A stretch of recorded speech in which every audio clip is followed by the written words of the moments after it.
This episode of the podcast is brought to you by patreon.com/lightscameranonsense. Visit patreon.com/lightscameranonsense to help support your favorite new movie podcast. Thanks, and enjoy the show.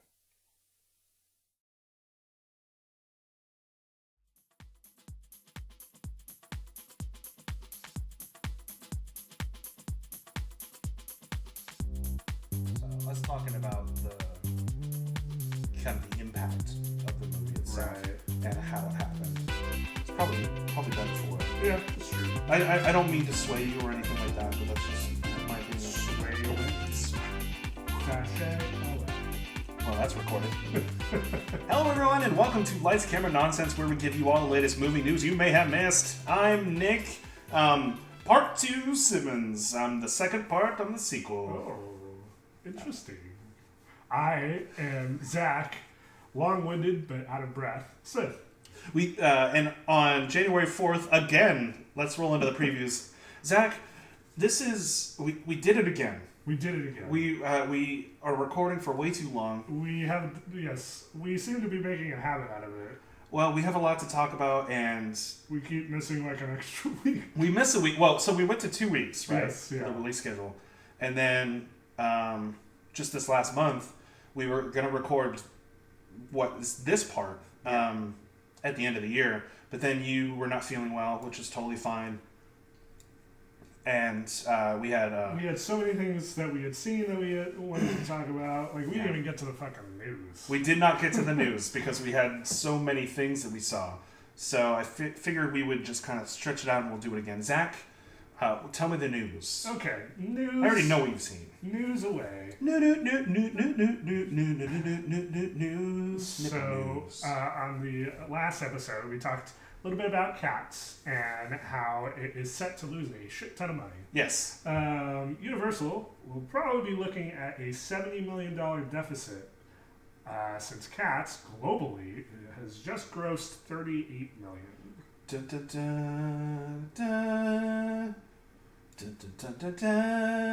Not sure, is this a song? Womp womp. That was the Universal theme. Oh, okay, got it. Oh, okay.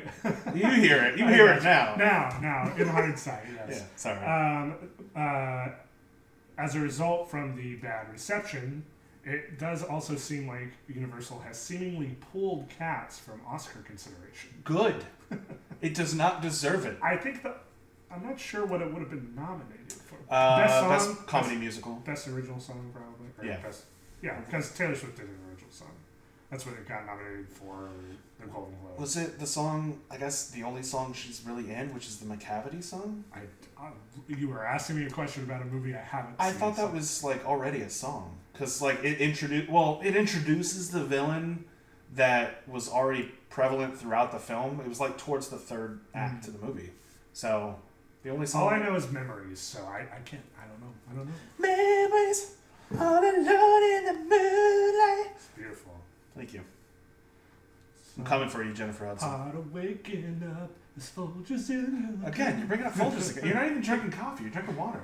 well, water is in coffee. Coffee is No, don't coffee do that. is just dark, Don't break tangy it down water. like that.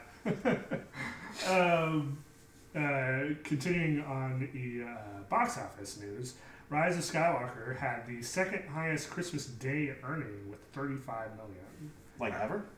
Yes. Oh, wow. Yeah. The one ahead of it was Force Awakens with, I believe, 48. So, and this is weird to me because it's a higher Christmas Day opening and it's underperforming to Last Jedi? Yes, it's higher just for Christmas Day. It's higher than Last Jedi. Gotcha. However, globally overall, it is trailing both Force Awakens and Last Jedi. It's at 800 million right now. Which is upsetting news to all the Disney Oh executives. yeah, it's a real failure. It's not hitting 1 billion. Well, it's... Which I'm sure it will still probably. It'll just be the first one to do it in 2020. What was I going to say? Is it... It still made its money back already, right? What was the budget for it before marketing? Probably less than that. So yeah, I'm sure it's. I mean, we all knew that it would, but yeah, as long as a Star Wars thing isn't going to make money as long as it's not Solo. Yeah, I was going to say Solo. Yikes. Which is funny because we were talking about it in between recording parts. I feel like Solo, as a whole, is a better film than Rise of Skywalker. Yeah. Structurally. Yeah, I think I said that just in terms of editing, it would probably be a more cohesive film than Rise of Skywalker is.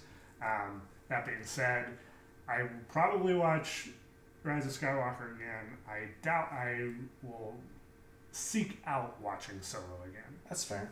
It was the first movie for me to come out seeing in theaters for Star Wars and being like, yeah, I don't think I need to buy that one.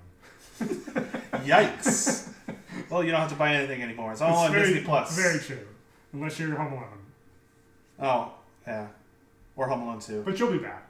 They all come back during the holidays. We talked about it a little bit. Mandalorian Season 2 has officially been set for fall 2020. Woo! So that's exciting. Woo!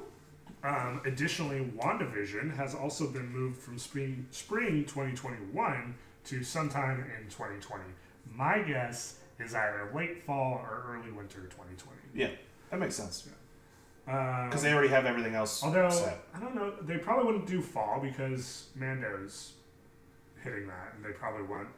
They might actually. It's two different franchises, right? They're probably banking on it, both pulling people in. And they're both on a streaming service, so why wouldn't it?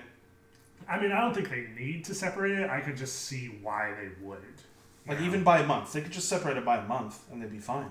Because one would be 4 episodes ahead of the other. Yeah, true. Birds of Prey has officially been rated R. Wait, really? Uh-huh. I don't know what that... Wait. That's awesome. It's rated R for violence, language, and sexual material. Oh, fuck yeah! Which probably just means boobies. Someone in the background has like a slightly revealing top. Or like, it's at a strip club, kind of like... strip club. It'll... strip club with all the clothes on, yeah. Well, I mean, like in, was it Suicide Squad? Yeah, Suicide Squad, where they were at kind of a strip club-esque. I try to forget most of Suicide Squad. Where they introduced Joker. And he's like, oh, hunka, Common. You're a hunka. It did happen. Yeah, and she's like, let me sell you Harley Quinn. And she's like, hello, Common. You're in John Wick 2. Well, speaking of Suicide Squad, David Ayer, is that how you say it? Ayer? Yeah. Ayer is in talks to do a remake of The Dirty Dozen. I mean, okay, so he did... But that's essentially what Suicide Squad was. He did Fury before Suicide Squad. And that was well-received, well-made, in my opinion. So it's like a flip of a coin, really. He's known for doing ensemble films with multiple high-profile actors in a bombastic environment. So, Dirty Dozen, you don't have to remake it. Do something new. Like, The Magnificent Seven, when that came out, I was like, oh, come on. And guess what? When I walked to the theater, I was like, Chris Pratt died. Oh, bummer. Well, Magnificent Seven. A majority of them died. They do. Jackass 4 is set to premiere. Sad. March 5th, 2021, because everybody was clamoring for another Jackass movie. Yeah, I thought they basically retired that franchise when Ryan Gunn died. I don't think he was in... Was he in any of the movies, though? I was pretty sure he was was part in of the 2. show. Picard has been renewed for a season 2 for season 1. Oh, okay. Which that seems to be happening quite a bit lately. With CBS All Access? Just in general, a bunch of shows are getting season 2 orders before premieres. Sorry. Yeah, I think it's they judge based on the reaction to trailers. They read the comments. The studios are reading the reactions to people's viewing of the trailer. Yeah. So, I mean, if Patrick Stewart never ages, apparently. I feel like he's been the same age as Jean-Luc Picard at the beginning of Enterprise. He does look fairly similar, yeah. I mean, and he enjoys doing what he's doing. Like, he's been doing American Dad and Family Guy and all the stuff with Seth MacFarlane. and just all of the stuff. His girlfriend, I think, is like 60 years younger than him, so he's living the good life. Whatever. You do what you want, man. You live your life. You put your cat ears back on. Hey, don't judge me. Don't judge me. Is this gonna be your streamer outfit? Yeah. Hey guys, welcome to my stream. I'm a cat now. Welcome to Big Old Puss Gaming. Nick's under puss. Jesus. Taking it back off again. Uncharted has lost its 6th. Just director. quit. Stop making it. Travis Knight was on it to direct Bumblebee. Yes, but due to scheduling conflicts with Tom Holland shooting the next Spider-Man, it got pushed out, or it was crunch. They were trying to crunch it, Yeah. and as a result, he left. So, So which is always a good thing to hear with a movie. Let's go into crunch mode. yeah. Like, Let's make this as quickly as possible and then just CGI all of it. No, so here's the thing. With an action-adventure movie, and you want a high-profile actor, totally fine. Mark Wahlberg was willing to do it, he was, yeah. and technically he's still attached. Yeah, he's As a different he's playing character. Sully. Yeah, the older character. Yeah, he was originally going to be Nate, but then they took so fucking long with it that they're like, okay, you get to be the old guy. I think it's been in production since 2011. 2011. Yeah, so since the third game came out. Yeah. So I feel like if you want to do that, just do an original action-adventure thing and move on from the franchise because it's not being But made. now Or get a different actor. they've sunk so much money into it now that it's probably just they want some kind of return on investment. But if they haven't even started, they probably started pre-production. But if they haven't even gotten to shooting yet, they can't keep a director, But then just... they're probably like, Uncharted is basically a movie anyway. This should be the easiest fucking thing to do. You would think they could just do a CGI movie if they wanted to. Oh God, no, I don't want that. I know, but I'd rather have nothing. What Just about... don't do it. Yeah, just don't do it. Remember Doom? Ugh. Oh yeah, Doom Annihilation came out on Yeah, Netflix. yeah. I haven't watched I've it. heard horrible things about it. Yeah, That's another video game movie that's not shocking. not shocking at all. Is that all we And have that's for it news? for the news. That's it for the news. It's been a light news week. Well, I purposefully did that because we had so much other shit. We did have other stuff to talk about, but that's okay. We have we're making another list. Yes, we are going to do our top of 2019. Top TV movies. You got music in there, man. I'm not partial to. I would have to basically read you my Spotify playlist. Oh, okay. Do you have any interesting things in your Spotify playlist that you listen to? Did you listen to Juice by No, by Lizzo? No. Lizzo? It's a good song. It's a fucking jam. It's, what was it? It slaps? Yeah. It slaps. Lizzo slaps. or banger. It's a banger. We're so fucking unhip and out of touch. That's the I charm. love it. It's the charm. Because we're not even old. We're not even old. super old. We're old. We're 28. We're older. So, I love how my family keeps saying, "Oh, you're 30, right?" Fuck you. I still have around 2 that- extra Look, years. see, this is what I'm talking about. When I was turning 28, Yeah. I was saying I'm basically 30. I round up because I know everybody else does. I don't want to feel older, though. I don't want to seem older. Just steer into it. I can't embrace it. I'm dying. Let's get into it, since we're basically... We're apparently dying now. yeah, because we don't have that much time left. Oh, God. And I started the timer late, so we're going to have to make up for it. So you want to start with... We'll do TV first. Yeah. I feel like Because we I should... basically have nothing for Okay. TV. Then let's start with you. Okay. So this is my problem with TV. Oh, God. Here we go. I'm just going to go on an hour-long diatribe about... Are we combining our lists to make a definitive one? I wasn't. I was just doing mine. But Okay, that's fine. I basically don't have a TV list, so you could essentially do that for sure. All right, well, I doubt my movie list. We probably share a couple similar things, but I doubt mine has everything that yours does. Okay. For TV, the only things I finished And I'm going to count Encore in this because technically it has like 2 episodes left. So I'm just going to throw that Encore. They're also different. It's a different group of people. It's Yes. like not even a series. It's, No, it's not. It's like a special. it's like World According to Jeff Goldblum. It's another thing Yeah. where it's each. Anyway. So I finished, quote unquote, finished that. I finished the Imagineering story. A lot of Disney I stuff. finished The Mandalorian. Oh god. And I finished Young Justice. Yeah.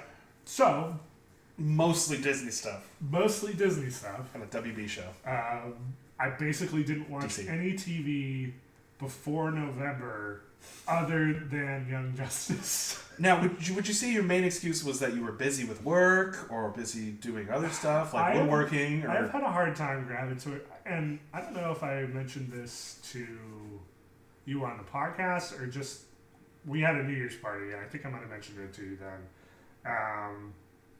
That it is hard for me to gravitate towards TV now.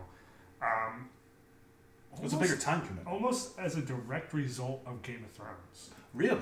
And I don't think I knew that consciously. I think it's just something that has happened.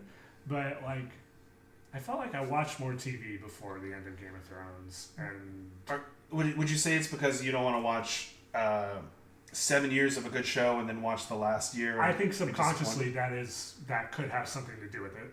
Alternatively, maybe I'm playing more games or watching more movies. I don't know. But That's fair. in the end, in good conscience, I'm not going to put Imagineering Story or Encore on my list Okay. because I wouldn't say those are particularly made in a fashion where I would say, yeah, those are great pieces of television, or whatever.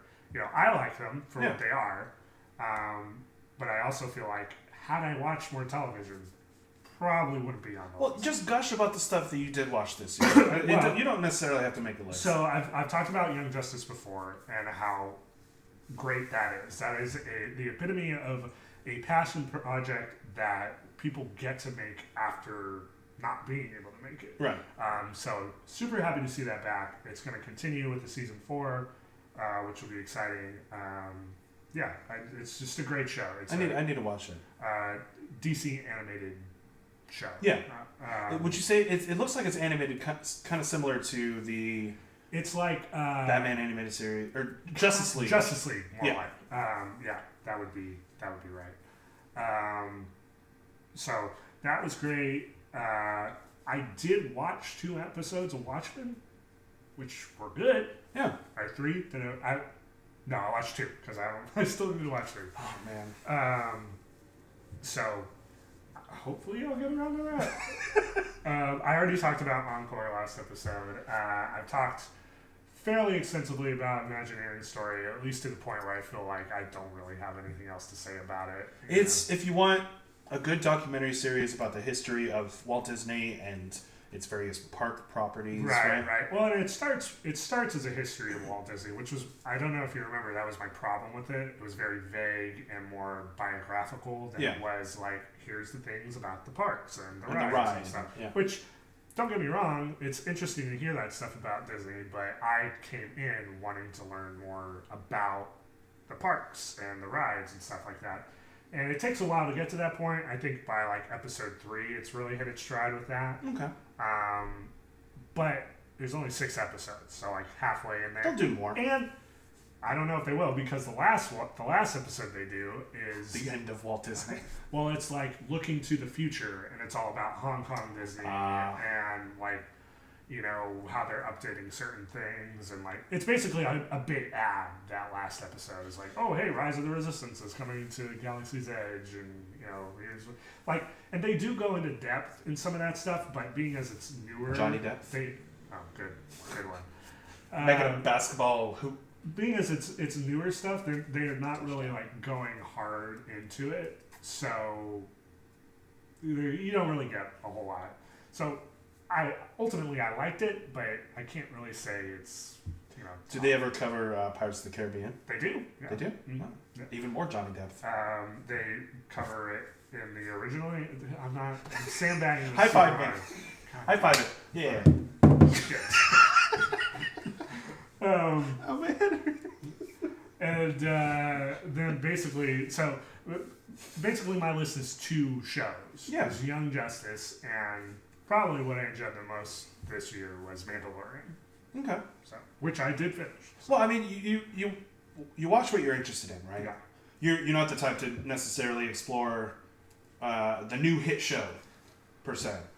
I would say I am that type, but one, it has to be something that I am interested in, and we didn't even talk about it. Good Lord, unless you have it on your list. Casey and I watched the first 4 episodes of The Witcher this week. We didn't. Yeah. But that's definitely. It was on my list, and then I deleted it for something else, but it's going to be on my list. Okay. Because I thoroughly enjoyed it. It's one of the few shows that, streaming-wise, because it was on Netflix and I was able to binge it, I binged it. Which most Netflix dramas, original series dramas, that I watch, I usually do like 1 episode, and then I'll take a break or watch something else, or do something, and then I'll come back to it. Mm-hmm. But The Witcher, being 8 episodes, so not as long, and I don't know, just being engaging. Like I was, oh yeah, I've heard about the games. I haven't read the books, and this is based off the books. This is based off the books, people. Did you see that the CD Projekt and the author? They're actually working together. Yeah, they're okay. And I want to say, I've been critical of that guy before because he was a fucking asshole. He's very Alan Moore about it. However, when they re-signed this deal, he was like, "Man, I was a fucking idiot," and like totally owned up on it. Instantly forgiven. Yeah. Yeah. But hey, like people can learn and change, you know, and so like I don't know if the guy is like cool to be around or anything. He's probably just realized he's a dick about it. But from a PR perspective, I'm like, all right, you know what? Because like if he's cool with his works being adapted at this point, good. Because The Witcher's already been renewed for season 2. Yep. That's a little news story for you. Well, we talked about that before. That was one of those shows that was renewed for season 2 before season 1 came out. Yeah, but I think after having watched the first season, I'm really interested in where the story goes. Having played literally only the first hour of 2 and 3. I have played 4 hours of the first Witcher, and that game is jank. Yes. I almost got it on Steam, and then I realized that it is a very dated game, having watched a couple of... But another news story, because of The Witcher's Netflix success, The Witcher 3 is now like at its highest concurrent players rate. Yeah, that's crazy. That it's been in years, because it came out in, when? Like 2015, 2014? 14 years. I think in 14. Over 3 years. Yeah. Which is crazy. Like if they made a Skyrim show, and then... I mean, I'm surprised they haven't, honestly. It's just insane. But yeah, those would be my 2. And as I was saying, I will jump on a show, but I have to be interested in it.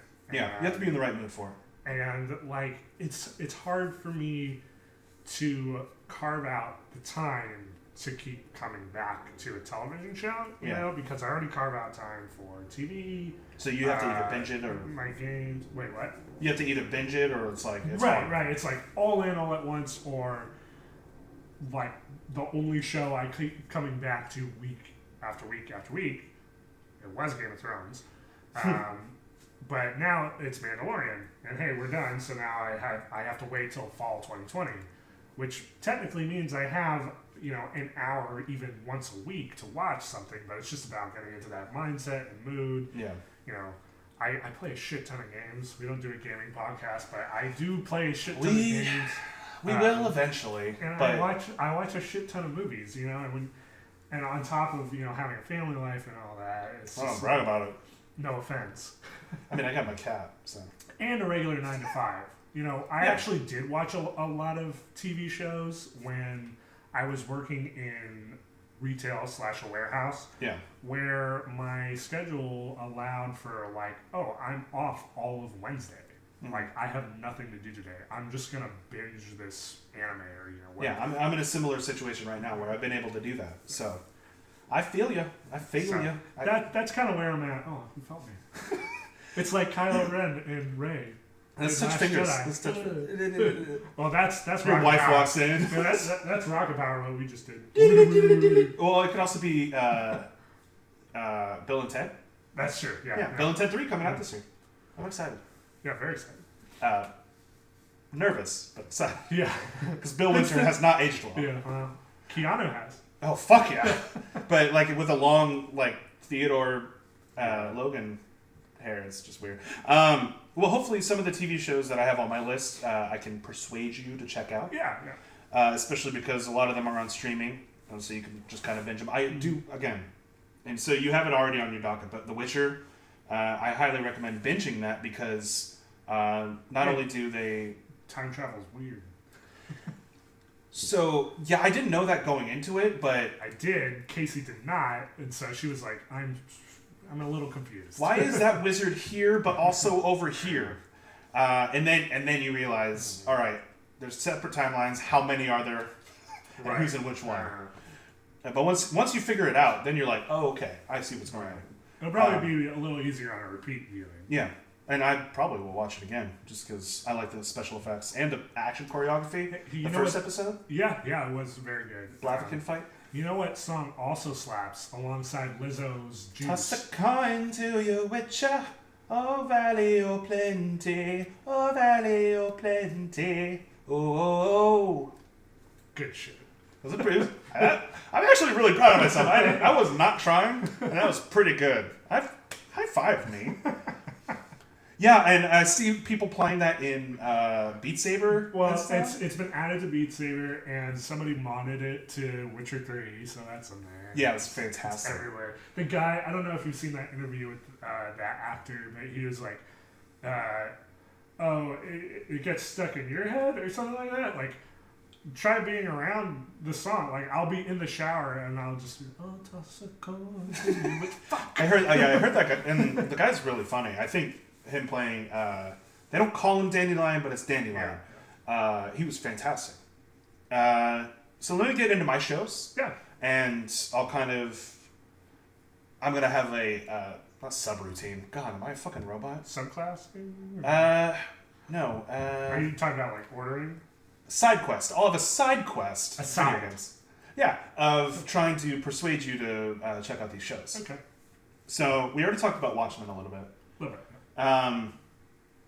So Watchmen, you had already started. I mean, I highly recommend it. I think it actually does a better job than Zack Snyder's version of Watchmen, especially because it's not even canon. Yeah. This is a sequel to the graphic novel. Yeah. Fantastic. Highly recommend finishing it. I know you said you watched the first 2 episodes. It gets better. First 2 episodes, and I hear great things from you as well as other people.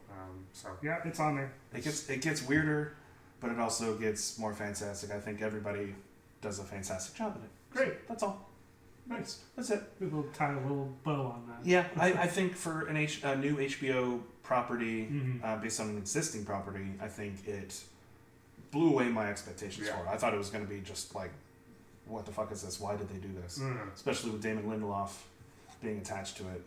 Lost. Right. The Leftovers, which was generally praised. but- Received, yeah. Yeah. So, never got into The Leftovers. Mr. Robot, you already know my opinion about it. Yeah. I was literally last night trying to finish up this season, but it's longer, like I said before recording. And it's just so... I don't know how is the best season of a series the last season? Yeah. I don't know. There's no right answer or wrong answer, but I honestly think... and it's funny because the series creator is the one who's directed most of the episodes this season, and normally he's just been kind of Like in the background. in the background, like supervising how Well, the that show could shot. explain it though, because Yeah. he knows what he wants, and he's. It's doing- more personal. Yeah, exactly. There's a whole episode this season where it's filmed like a play, and there's even title cards like Act 1, Act 2, Act 3, and it's all about like it's literally only 4 characters and them interacting with each other, and I'm not even kidding. Rami Malek performs he has the best performance in this single episode than any other actor this year, Wow. and I mean that entirely. Well, he's nominated for Mr. Robot. For Mr. Robot, and I really hope he wins. Yeah. It'll be tough because it's an underdog. Not a lot of people have Right. seen it. So, yeah, Mr. Robot, one of my favorite series over the last couple of years. It's in my top 10 favorite TV shows of all time. Nice. Fleabag Season 2. It's definitely going to win some awards this year. Yeah. I honestly think it's... I almost said revolutionary. It's not revolutionary, Different. but it's different. It's got a very Fight Club-esque aspect to it, in that the main character's talking to you. You're right there. You are the imaginary character, much like Mr. Robot. Yeah. Actually, fuck, man, am I contradicting myself? Mr. Robot did it first. Anyway, no, Fight Club did it first. I think the comedy and the dry humor in this show is fantastic. Season 1 and Season 2 are only 6 episodes long, so you got 12 episodes of 30 minutes each. Okay. Quick Nice. drive through. Highly recommend it. Phoebe Waller-Bridge is a hilarious actor, comedian, and robot in Solo. So. The Mandalorian, we talked about it. Yes. Yeah. Great show. Yeah. And which I feel like one of the great things about Mandalorian is that there's nothing really to spoil. No, because we don't know anything. The first thing was Baby Yoda, and the internet ran with it, so, like... Not even... That's out. Like, people who don't like Star Wars love Baby Yoda. So. Yeah. And then, like, aside from maybe the end and, like, which characters are there at the end and whatnot, then, yeah, you could feasibly do that. But in terms of just, like, narrative, like, it's just a good narrative, you know? And it's a good character-driven piece, you know, kind of a little buddy cop western deal. Yeah, I think it's as good a samurai TV show that Disney and Star Wars could ever make. Yeah. Without any Jedi in it. There is a Darksaber at the end, but... There is, but... that... Season 2. Yeah. As long as we get more... Or you can watch Clone Wars and Rebels, because that's where it shows up. Clone Wars got announced to premiere January 17th, I believe. Yes, the 7th and final season. Yeah, so I guess I have to watch Clone Wars. Yeah, I actually started, so... We'll brag about it. So, Mandalorian. I'm going down my top 10 list. Okay. Barry. It's just... Everybody needs to watch Barry. Bill Hader's nominated for that one. He is. In the same category as Rami Malek? Yes. Fuck. No, because one's comedy and one's drama. Yeah. Okay, good. Because Mr. Robot is not a comedy. I didn't even talk... In Mr. Robot, literally almost every episode this season, this is how heavy this season is. They have if you have any thoughts about suicide or there's domestic abuse, there's suicide being talked about, it's way darker than any other season before it. And Mr. Robot is a dark series. Great show, though. Great show. Good times. Thumbs up. Good happy times. Good happy times. Barry, fantastic. Bill Hader and Henry Winkler are fan-fucking-tastic. Like, Mr. Robot is right here, number 1 for me this year. Barry, number 2, right there. Although at times, they were like, some are better than others. Yeah. And actually, the show right after is in contention as well. There was a lot of great TV this year. Silicon Valley is the show I'm talking about. So I have seen 2 seasons of Silicon Valley. Yeah. And I have not gone back to it. Did you? I liked it. You liked it. I've been dragging my feet on it. That's fine. It's a show that definitely has a narrative thread that you have to watch throughout the whole series. So, I just loved it. I thought it was great. Is this the final season? It was the final season, yeah. And it was actually shorter. I think it was only 7 episodes as opposed to 10. But they're 30 minutes each, and they're super quick. Written by the guy who did Office Space. And it wrapped up perfectly. It's very hard to find a series that lasts as long as this, like shows like this, or even dramas, where they wrap up everything perfectly. Like Rise of Skywalker. Yeah. That was a shit show. They couldn't even wrap up 40 years of filmmaking. This wrapped it up. Like, everyone had an ending. There was even a flash forward. Oh, wow. Yeah. Nice. It's good stuff. Hey, I love it when narrative threads actually pan out like they should. They even reference an actor that they fired from the show, T.J. Miller. Yeah. By kind of insinuating that one of the other characters killed him and took his identity. and took all of his money and stuff. So That's it's pretty great. Yeah. It's pretty great. And then it ends on kind of a cliffhanger, but not really. And I'll explain it when we stop recording. The Dark Crystal: Age of Resistance. This was a surprise for you. Because you had never seen Dark Crystal. Right? I had never seen Dark Crystal, and then when this got announced, I was like, okay, let me try the movie. And then I watched the movie, I was like, okay, this is weird. Clearly not high enough, but let me try the show. And I love the show. Yeah. I thought everybody involved, they clearly were huge fans. I mean, it's the same production, same people who puppeted the original puppets. Right. Or at least the son, or the progeny of. And the voice acting and the acting for, what is portrayed through the puppets is fantastic. You got Taron Egerton, you've got Keegan-Michael Key, you've got Simon Pegg, you've got so many people, man. Bill Hader. Well, it's nice. Like it's the kind of the same thing as Young Justice. You can feel when people on the show have a passion for that project, and when the animation is well done, and like that comes into the show itself. Yeah, and it's always nice to see passion being seeped through. And when it's good quality too, it's not like the kids in Parking Lot Kingdom Hearts are very passionate about what they're doing. But it's not good.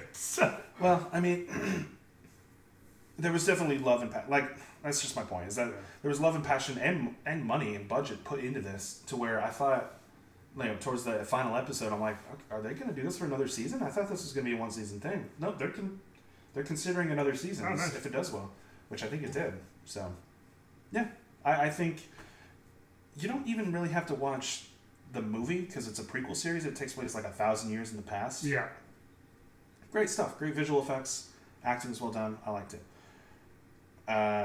Chernobyl, which we talked about on many episodes of this podcast. I never... this is actually one on my list that I didn't finish. I didn't watch the last 2 episodes, but I know the final result. Right. A lot of people died. A really big tragic event, and it's unfortunate. I think it was really well shot, really well written. It was just a little bit slower for me, so I was having to force myself to watch it. So. I still loved it though, and I think it deserves all the accolades that it's nominated for. Nice. Yeah. Brooklyn Nine-Nine. Was this the last season? No, it got renewed. Okay. It got renewed for 2 seasons when it got picked up by That's one of those shows that has had a weird history with being canceled and then picked up by a different network. No, I think they got renewed for 2 seasons when they got picked up by NBC. Because they're like, hey, we have faith in you. And they're like, I'm Andy Samberg. That's what he says. That's what Andy Samberg. Oh, yeah? I'm Terry Crews. He sounds like that. I don't think so. It's just a good sitcom. It's wholesome. I like the comedy in it. I think everybody in it acts well. Sitcom. You love it or hate it. Right. That's, I think, the only sitcom on my list.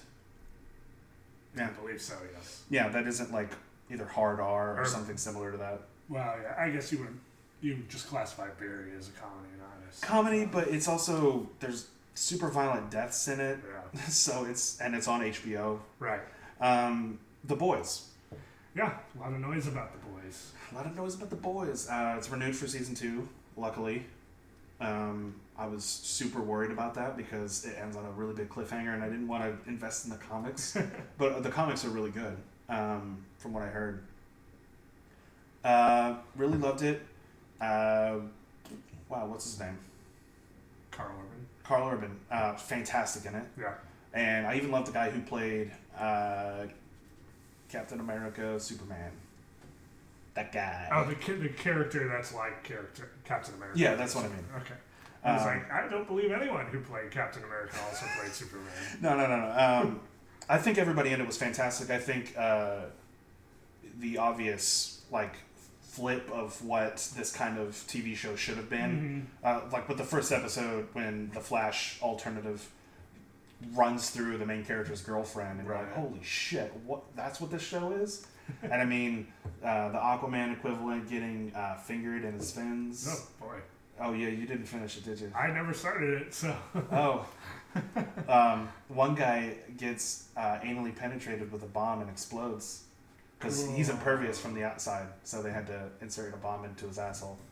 It's a good show. I recommend. Probably shouldn't start with that No, but as a recommendation. No, you have to know what you're getting into. Yeah, but I think with the first episode, it's a dark comedic take on the general superhero team vibe. Justice League and how flawed that could be in a real world setting. So, really loved it. Highly recommend it for people who are into that. So that's my TV list. So you want to run down those real quick, just name them off? So Watchmen, Mr. Robot Season 4 specifically, Fleabag Season 2, Mandalorian, Barry Season 6? 3? Oh, I thought it was a lot bigger than that. No. Silicon Valley, Season 6 or 7, the final season. Dark Crystal Age of Resistance, Chernobyl, Season 1. Oh god. Chernobyl, The Boys Season 1, and Brooklyn Nine-Nine Season 4 or 5, I can't remember. Okay. But the latest seasons of all those shows. Nice. Loved all of them, and what was the show that you mentioned before? Oh, Witcher, which is kind of, it's in consideration. Yeah. That's in there. A runner-up. If I had to take one off, Brooklyn Nine-Nine, just because it's a sitcom, so... Let's get into the movies. That's what people watch the movie, or watch. I mean, on YouTube. Yeah.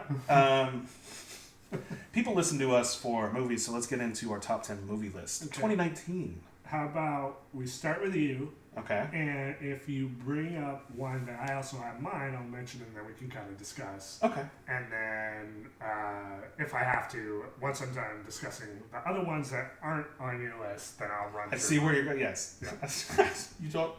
Way over explaining. I get what you mean. Our normal list...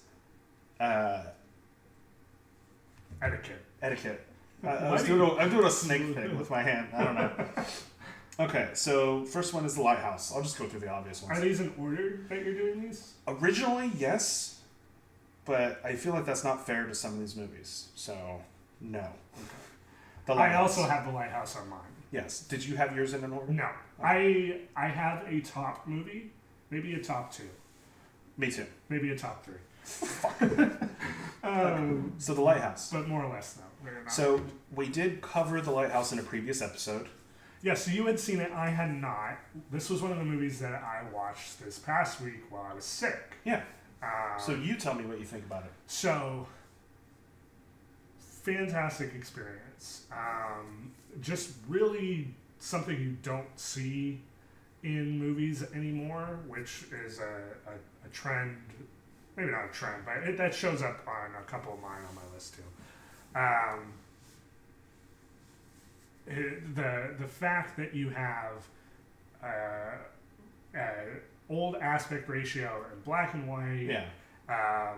with period and location accurate dialogue and speech patterns, and two stellar performers in Willem Dafoe and Robert Pattinson. Robert Pattinson, thank you. Yeah. And it's just a psychological drama.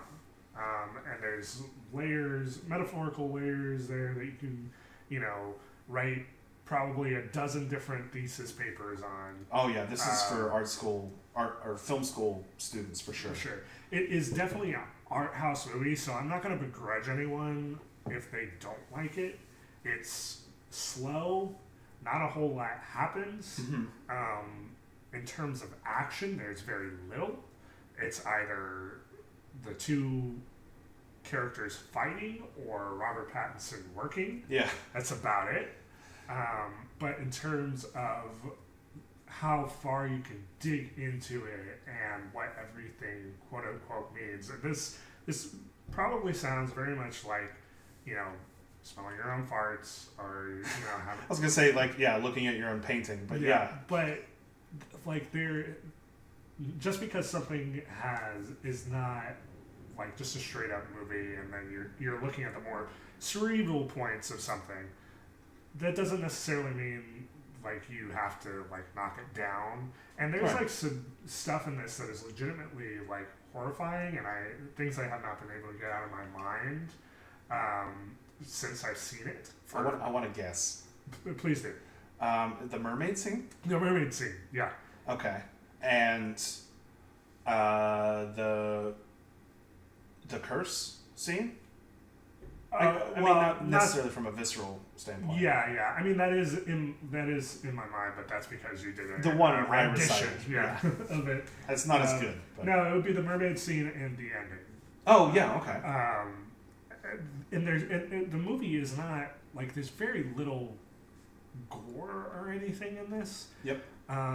So when you do have splashes of violence or splashes of things that are graphic and uncomfortable, like that's what this movie is. It's just uncomfortable. It's supposed to be. But everything is done with such precision and purpose that, like, you can view it on two levels in terms of not only that this is a great piece of narrative fiction in which you can, study for days on end, but you can also look at it as a technical thing. There's so much technical mastery in this that it's almost baffling. With blocking due to the aspect ratio and just cinematography. The seagull part too. That was pretty. That was. Oh, I forgot about that. That was the first part. That made me like go, oh shit. That's what this movie. Okay. Well, we can go there. So yeah, great movie. There's a couple on my list that I'll say something to the effect of like I haven't been able to get this out of my mind since I've seen it. And this is where that falls. But would you? And you mean that in a positive way, right? Okay. Yeah. I just want to make sure. It definitely left an impact on me. Like when I did the movie a disservice by I guess not going as much into it as say you have. It's hard to do too. There's only so much you can say about this movie. Right. Other than the ending to someone who hasn't seen it. Otherwise you're just, basically kind of talking to yourself. And spoiling it and talking about all the action beats, right. What little there are to the average moviegoer because that's all you can really try to sell about the movie. I loved it. Roger Eggers, I believe, is the director who also did the Vivitch movie, The Witch, with Anna Taylor-Joy, or yes, yeah. She's in another one coming out from Mutants? A24. Oh, I think it's called like The Surge or something, Scourge or something. I don't know. Something like that. But she's definitely being typecast at this point. A phenomenal director, and I'm really looking forward because I loved both of his movies. Yeah, definitely. Looking forward to more films of that. I think I like The Witch more, but this is still really good. Yeah, for sure. The ending to The Witch still bothers me, but on the whole, I agree. Okay, so you give me one. Okay, we're just gonna go back and forth. Sure. Unless you wanted me to do my list. Yeah, just do yours. Okay, all right, fine. Peering behind the curtain here. Yeah. Well, let me do one that I already kind of talked about. Okay. I'll do the one that I talked about in our previous episode, 1917, which is in my top 10 for this year, because from beginning to end, I was literally on the edge of my seat. Yeah.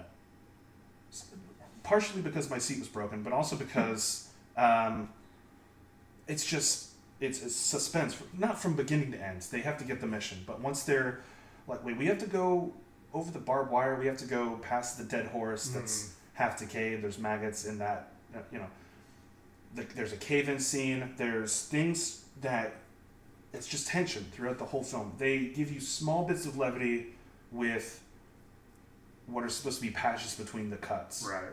Where you can tell it's supposed to look like one shot. I've already talked about it in the previous episode, but the gimmick is that it's supposed to look like one long shot because you're following the characters from beginning to end. Right. But the small bits of levity, the small bits of them stopping and thinking about what they're doing or discussing their backstory or why they're even in the war to begin with. There's very few of those, especially once they get to a certain point, and I'm not going to spoil anything. They get to a point to where they can't stop, like they literally cannot stop running. Gotcha. I was mind blown, and it's visually stunning. Yeah, it looks great. Roger Deakins, who Blade Runner 2049, Skyfall. He's just he's one of my favorite cinematographers of all time.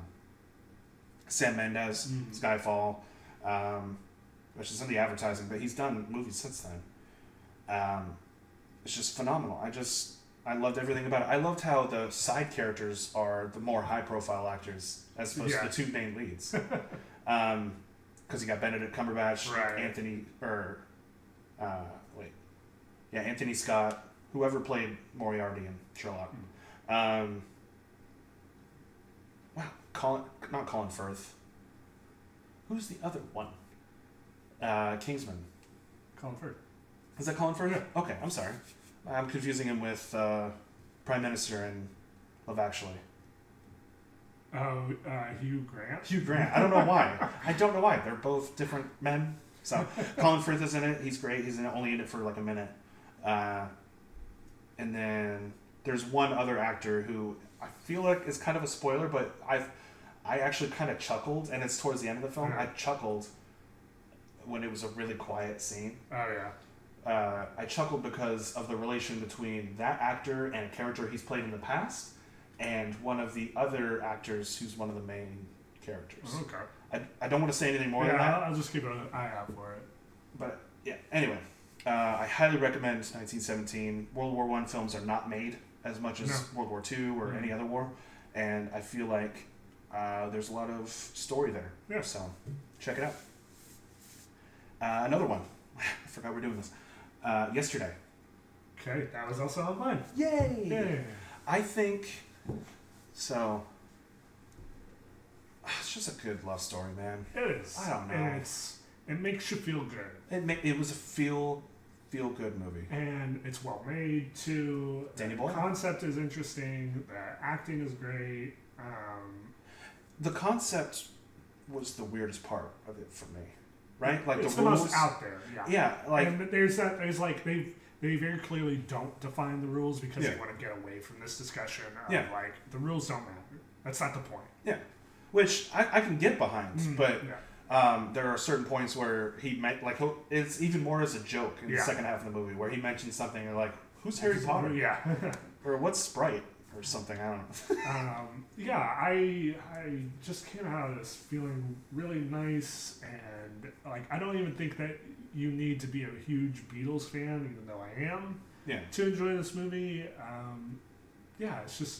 It's not dour either. There are low points for characters in this, but the music that they play during the music is good. I mean, more than good, but I mean, like in terms of, quote unquote happy. Yeah. And the characters have low moments, but ultimately it is a movie about hope. Yeah. So, yeah, it's good to walk out of a movie. And what is her name? What is the actress? With that feeling.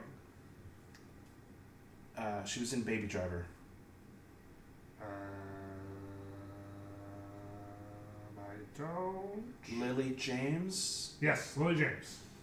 Lily James is Are we sure it's Lily James? Yes, because Casey also likes Lily James. Because when we talked about it in our previous iteration of this podcast, I mentioned how much I loved her in Baby Driver and this, which made me a fan of her. I think she's just a great actress. And she can sing really well. Yeah, she can. So, that's it. It's just a feel good movie. And it's the Beatles, so you got the music wrapped up in this good love story. And yeah, I don't know. The story is simple, even though the concept is kind of out there. Yeah, but I mean, the draw is the concept, and then you stay for everything else. Yeah, I think Kamesh Patel, the main lead, is really well.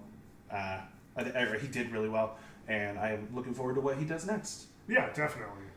Because he for sure is great in that. He's actually, I think he's set to be in a movie coming up soon, right?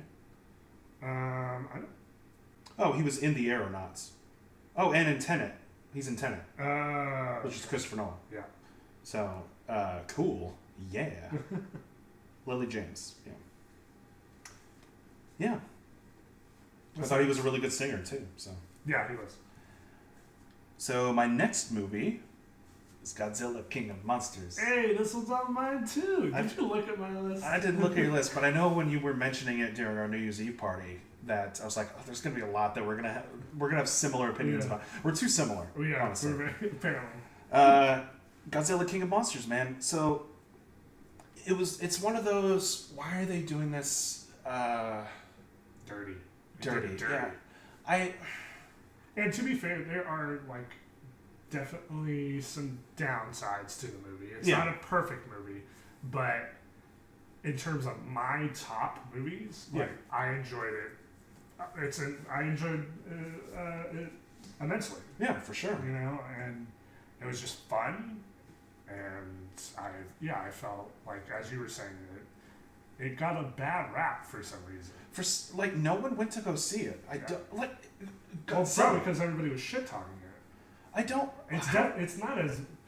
I don't think critics swayed people for this movie. I honestly think it was just people were either busy seeing something else, and I know we looked it up before, but there wasn't even anything that big that had come out around that time that people would rather see than Godzilla King of Monsters. No. It did better overseas. I think we looked it up. It did enough to recoup and break even. It was even, I'm pretty sure. And we're still getting Godzilla versus King Kong. Yeah, it's going to be 8 months later than expected, but yeah. I'm okay. I'm okay with the wait. As long as we get it. Yeah. But I'm just... You're there for the giant monster fights. Yeah. And fucking Bear McCreary knocks it out of the park with the soundtrack. He's so amazing. Fucking good. Can't really talk that much. I mean, we talked about it before in a previous iteration of our podcast. Yeah. You can check out our review there. I mean, I'll skip this one because I know it may not be in your list. Avengers Endgame. Yep, that was on mine too. Yep. I mean, I feel like it's fairly obvious that one's going to be on there. Yeah.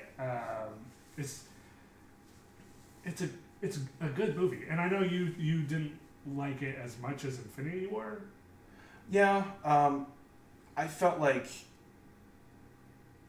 movies where they're the culmination of a lot, especially Endgame, that are the end of a trilogy, the third part, the sixth part, whatever. It's hard to measure up to what is either the beginning part, part one, or part whatever, because it feels less whole. Right. Well, and like it was less content. It was fairly similar with Deathly Hallows Part 2 as well, because you have all the setup and character stuff in the first part. You had to watch 7 movies before. And then the second part of the finale is like, all right, now here's all that other action. Like, not that there wasn't action in Infinity War, but Endgame is essentially tying up loose ends for the movie. But they do it really well. There's a lot of great character stuff in there. Tony comes full circle, which is great. Over 11 years. Yeah. And I don't think you can sell short how large the achievement is. Oh, no. Taking all these different people, different directors, different actors, different continuities, or not continuities, but properties, and just kind of doing it in a way that is cohesive enough. Like there's some little dry spots here and there with like Edward Norton's Incredible Hulk, but ultimately the whole thing fits together, and that is just not something I thought I would see. The impossible was achieved. Yes. Yeah. The cinematic impossible was achieved. Anytime. You said it before. Star Wars can't do a trilogy. Like you can't do 3 fucking movies. Yeah. Right over here. Well, they could do 3 movies. They did it with the original trilogy. Well, Disney Star Wars can't do a trilogy apparently. Yeah. But over here with Kevin Feige, it's just orchestrating the entire fucking Marvel universe and not breaking a sweat. Don't ever let him leave. Yeah, well, they got him over at Lucasfilm now, so hopefully he'll be able to. We'll see. Right the ship. Yeah. I mean, this is one of the first movies we talked about on our podcast. Yeah. Previous iteration again, but I felt like it was a good start for our podcast because it's just a good film. Yep, it is. Like I said, the impossible was achieved, and you got over 60 actors over the course of 11 years to work together on one film, and I literally cried of nostalgia when On Your Left, Captain was said. Mm-hmm. And then again when I Am Iron Man was said for the last time. I'm literally almost tearing up just thinking about that scene. It's a big scene. Yeah. None of the last 3 Star Wars have said that. Have made me do that. No. So, I don't know. Endgame. Better than Star Wars? Yes. Say Rise of Skywalker? Yeah, for sure. Yeah. Okay. So, this may be a little bit controversial. Okay. It may not be on your list. Controversial me. Alita, Battle Angel. Yes, hi, hello. This is Nick. Actually making a controversial change in my list post-production. Yeah, this is me recording as I'm editing, and I gotta say, I can't defend my opinion of Alita Battle Angel. I rewatched it just last night because I had the hankering for it, and it was a pretty meh movie. I don't know what I was talking about. I was talking out of my ass, as I usually do. So I figured I would probably nominate a movie that I watched about 2 weeks ago in the middle of the Christmas holiday season that came out, called Uncut Gems, starring Adam Sandler, written and directed by the Safdie brothers. I thought it was phenomenal, and I thought it was one of the few Adam Sandler movies to come out in the last decade that I was actually interested in from beginning to finish. I feel like it was just a wonderfully tense story about greed, about his character, I believe it was Howard, who he's just greedy. He's this diamond shop owner who is constantly placing bets and losing money to loan sharks and stuff like that, and he eventually gets caught up in this whole scheme about trying to trade this precious rock gems, things that he finds from by paying people in Africa to mine it for him. Gets that. Kevin Garnett just borrows it from him, thinks it's a good luck charm, and then it just hell from there. You know, it's almost tense from beginning to end, and it's right up there. And honestly, I enjoyed it a hell of a lot more than Alita Battle Angel. I actually forgot whole sections of Alita Battle Angel, and I don't even know why I recommended it, and I also don't know why I didn't remember Uncut Gems. That's just a coincidence, though. I had a genuinely better time watching Uncut Gems rather than Alita Battle Angel. But, you know, that's just me. I feel bad. But, hey, I'm the editor, so suck it, Zach. Zach sucks eggs. That's new merch. That's new merch that's coming out. I'm doing that. I'll throw it back to you. Give me one that you think is not on my list. Sorry, what? Give me one that you think is not on my list. I don't think Midsommar is on your list. No, it's not. I feel bad, though, for that movie. Not for the movie. I feel bad for me for having a poorer opinion about the movie because of the state of mind I was in. Well, I think it occupies the same space as The Lighthouse for me in terms of, like, there's not a whole lot going on there. It's very character-driven, but the expertise that is used in it is phenomenal, and it's super disturbing. I'd say it's probably even more disturbing than The Lighthouse in terms of imagery. Well, it's brighter too. Yes. So you're seeing a lot of the disturbing images. What would you say is the expertise being portrayed in the film? Just the tension building, but like a slow build. You know, very similar to The Witch as well. Yeah. Where there you have a kind of like central mystery, and you're not sure, whether or not this is good or bad, but you're leaning towards bad, and it is only getting progressively worse and worse. And the shot composition is great, and yeah, I just really enjoyed it. So you just say, like, would you check it out, Midsommar, for art house horror? Yeah, buffs? It's the same genre as Lighthouse. Yeah, it's definitely for sure. Well, I on the opposite spectrum of that. I know it's a sequel, and so you have to watch the previous two movies, and you have to be waiting or excited to see the next one. But it's John Wick Chapter 3, Parabellum. Oh, yeah. Keanu Reeves and Lawrence Fishburne, fantastic. It's part 3 of an ongoing series. I don't know how many they're going to do. I think they said 5, but Keanu Reeves is continuing to kick ass as an older gentleman assassin. Nice. Killing people, so yeah, you know. Can't go wrong with that. Can't go wrong. It's gun fu. It's him killing people. It starts off as a simple story of somebody killing his dog, and so he goes after those mobsters, and then just escalates from there. Now he's on the run, and I just loved it. It's another popcorn film that I loved. Nice. So, yeah. I'm going to go off on a couple of the ones I have. Okay. Yeah. I'm not going to spend too much time on some of these because I have talked extensively about them. Sure. But I also have on my year end, I have Frozen 2. Don't at me. it's better than Frozen 1, and it's like I can't get those songs out of my head. You gotta let it go. So, Yeah. and then I also have Us. Jordan Peele's Us. Oh, really? Yes. That is interesting. I think it is not as good as Get Out, but it's still composed very well, shot very well. The narrative, while it is weaker than Get Out, it is still, I think, strong, and it's tense. It's very tense. Yeah. And I have talked about it before, but I literally always think about the final dance number scene, quote unquote dance. Yeah.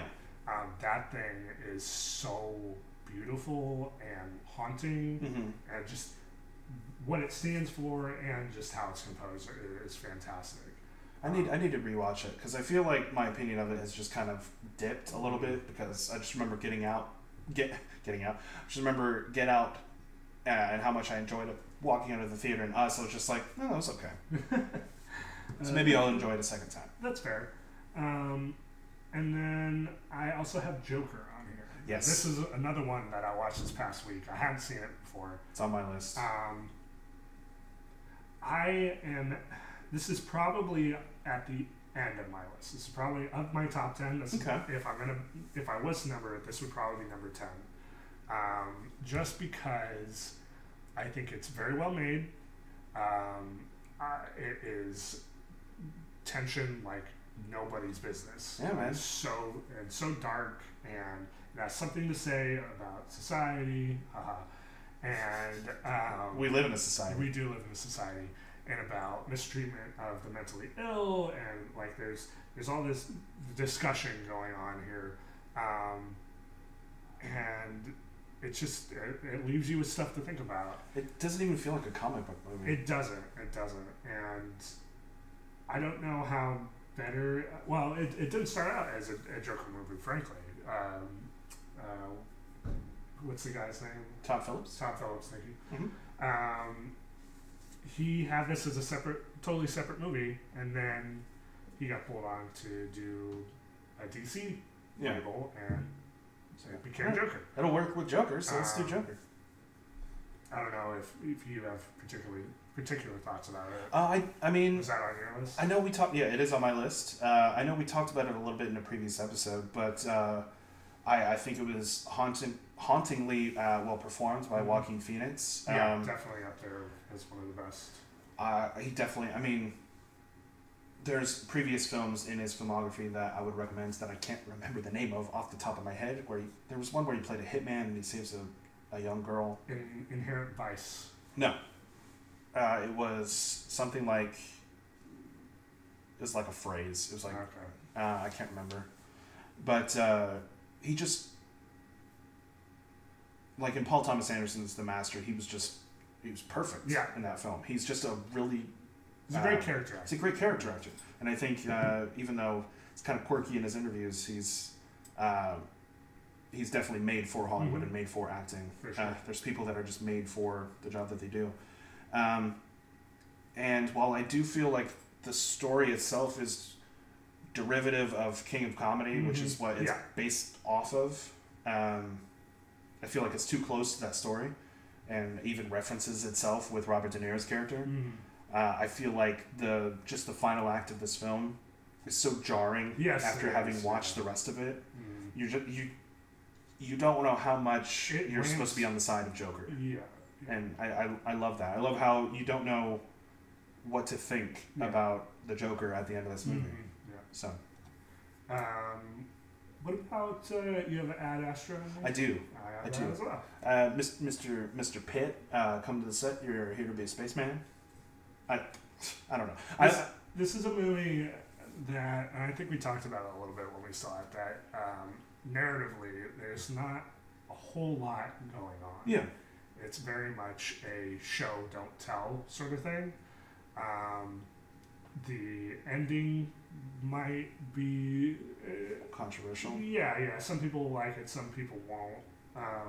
But I think ultimately it is definitely one of the best shot films I've Cinematography wise, seen. yeah. At very least seen this year, if not seen ever.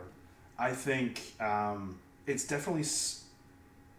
It's almost like I don't want to say painting because that makes it seem like it's a perfect masterpiece, but it's literally a painting that you're watching. Yeah, The for sure. cinematography and just the story that's being told is more of, like you said, show don't tell. This movie could have had no dialogue in it, and I feel like they could have made it work somehow. Oh yeah, in a way. absolutely. I mean, it's pretty close to that as is. And I know I'm not doing a whole Citizen Kane thing when comparing it to 2001: Space Odyssey, but there are definite influences Yes, for of sure. that film in this film. I loved it. I loved the performances of everybody in it. And then the Tommy Lee Jones was fantastic. Yeah, and then you have these splashes of action and like extreme violence. Yeah.